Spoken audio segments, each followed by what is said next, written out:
someone didn't text back. That's it. That's the whole thing.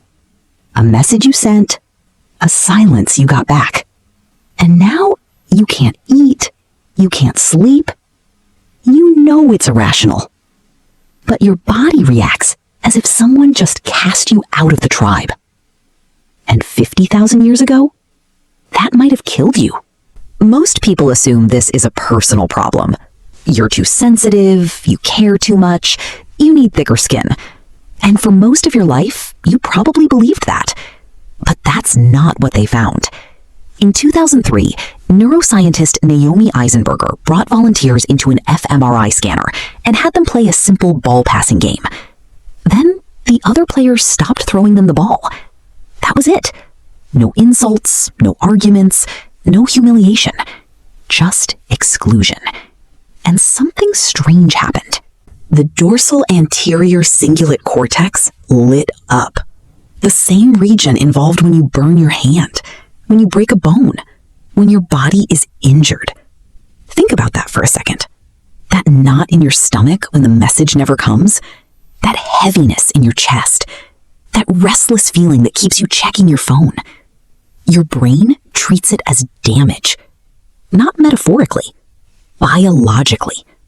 It never learned the difference because the part of your brain reacting to rejection was built long before text messages existed. For most of human history, being alone was a temporary condition. You woke up beside people. You hunted beside people. You slept knowing someone else would hear the branch snap before you did. And if that group stopped wanting you there, everything changed. Your group wasn't your social life. It was your food supply, your protection, your childcare system, your emergency room, your entire survival strategy. You couldn't survive a bad winter alone. You couldn't defend yourself alone. You couldn't raise children alone. To be excluded wasn't embarrassing. It was dangerous. Remove the group, and the world got very simple. You had one body, one night, and whatever was already watching from the dark. Anthropologists studying hunter-gatherer societies have found that survival depends heavily on cooperation. Food is shared, injuries are supported, children are protected by many adults, not just two. Take away the group, and those advantages disappear overnight. So your brain built an alarm for it. The same way pain stops you touching fire, social pain stops you drifting too far from the tribe. The sharper the alarm, the faster you repaired the relationship. The faster you repaired the relationship, the better your chances of survival. For thousands of generations, that system worked. And the people who felt rejection most deeply were often the people most motivated to reconnect. That alarm is still running. But here's where it gets strange. In 2007, psychologist Kipling Williams ran a version of the exclusion experiment with one crucial change. Before the game even started, participants were told the other players weren't real. They were computer programs. Everyone knew it. The rejection was fake. It didn't matter. The same distress appeared anyway. The same drop in mood. The same sense of exclusion. The same feeling that something was wrong. Think about what that means. Your brain wasn't responding to people. It was responding to exclusion itself. One participant later described sitting in front of the screen, watching two cartoon icons throw the ball back and forth, waiting for it to come back. Checking, waiting again. It never came. And somewhere beneath conscious thought, they felt unwanted by software. That's not irrational. That's a survival alarm that cannot read the date. But even that wasn't the strangest part, because exclusion doesn't have to come from a person. And then researchers discovered something that should not have worked at all. In 2011, psychologist Nathan DeWall and his colleagues ran a study using a common over-the-counter painkiller. One group took acetaminophen every day for several weeks. The other group took a placebo. Then both groups reported how much social pain they experienced. The result surprised everyone. The group taking the painkiller reported less social pain, less hurt, less exclusion, less emotional sting. Not identical to physical pain, but close enough that a medication designed for headaches changed the experience. Close enough that your brain treats social wounds more like injuries than insults. That's why a text message can ruin your appetite. Why a cold reply can sit in your chest for hours. Why being ignored can feel bigger than it should. The system reacting inside you was never designed for dating apps, group chats, or read receipts. It was designed for a world where losing the group could mean losing everything. And your brain still hasn't updated the software. It's 2:14 in the morning. You're staring at a message thread that hasn't changed in 6 hours. You already know they haven't replied. You've checked anyway. 3 times. Maybe it was a job you didn't get. Maybe it was the group chat that somehow existed without you. Maybe it was someone who slowly stopped reaching back. The details don't matter.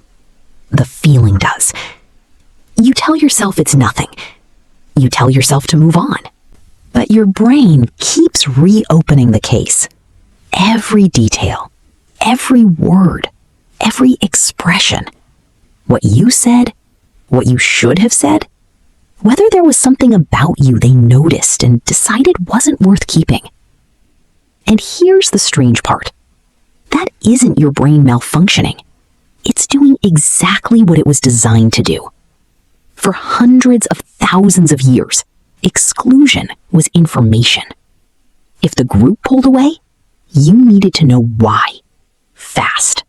Because fixing the problem could mean keeping your place in the tribe. And keeping your place in the tribe could mean staying alive. So your brain learned to investigate rejection, obsess over it, replay it, dissect it, search for the mistake. The world that created that system is gone. The system isn't. At 2 a.m., you're not just checking a phone. You're running an ancient survival program. Still scanning, still searching, still trying to make sure the group doesn't leave without you. And this is where the mismatch begins. The alarm inside your head was built for a world of small tribes. 50 people, 100 people, maybe 150 if you were lucky. A world where every relationship mattered. A world where rejection was rare, visible, and impossible to ignore. That is not the world you live in. Today, a single phone can expose you to more social evaluation in a day than your ancestors experienced in months. A message gets ignored. A photo gets overlooked. A comment receives no response. Someone leaves a group chat. Someone stops following you. Someone never follows back. The ancient alarm reacts to every one of them. Not because they are equally important, because the system cannot tell the difference. It was never designed to. The same machinery that once protected your place around a campfire now monitors notifications. The same circuitry that once tracked tribal acceptance now watches read receipts. And every time the signal appears, the alarm asks the same question. Am I still included? That question made sense 50,000 years ago. Today, it can follow you everywhere. Into your bedroom, into your pocket, into the first 5 minutes of every morning. The tribe is gone. The alarm isn't. The next time rejection hits you harder than it should, and it will, remember what is actually happening. A part of your brain much older than language is trying to solve a problem it has been solving for thousands of generations. Am I still safe? Am I still wanted? Do I still belong? The strange thing is that those questions once mattered enough to keep your ancestors alive. Now, they can be triggered by a message that never arrives, a conversation that fades, a name missing from a group chat. The world changed. The alarm didn't. So if rejection ever feels larger than the moment that caused it, you're not losing your mind. You're hearing an ancient warning system doing exactly what it was built to do. The only difference is that the people who built it sat around a fire. You sit in the glow of a screen, and some part of your brain still can't tell the difference.